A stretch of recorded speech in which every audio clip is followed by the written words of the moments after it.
প্রকৃতি যদি শ্বাস নেয় তবেই আমরা বাঁচি।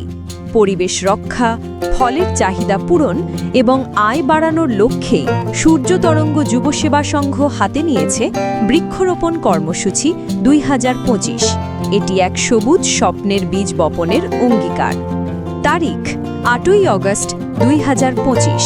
স্থান শ্রীপুর, মেহেন্দিগঞ্জ, বরিশালের মহিষমারি জামে মসজিদ, মহিষমারি এবং চরফেনুয়া জামে মসজিদ প্রাঙ্গণ। সূর্য তরঙ্গ যুব সেবা সংঘের উদ্যোগে অনুষ্ঠিত হল বৃক্ষরোপণ কর্মসূচি 2025। একটি গাছ শুধু ছায়া দেয় না, দেয় শ্বাস নেওয়ার অক্সিজেন, দেয় জীবিকার হাতছানি, দেয় আগামীর জীবন। পরিবেশের ভারসাম্য ফিরিয়ে আনা, ফলের চাহিদা পূরণ এবং গ্রামের মানুষের আয়ের সুযোগ সৃষ্টি, এই কর্মসূচি সেই স্বপ্নের বীজ রোপণ করছে।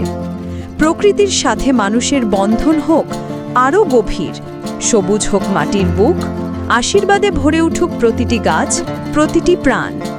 সূর্য তরঙ্গ যুব সেবা সংঘ, জনসেবায় প্রতিটি প্রাণ।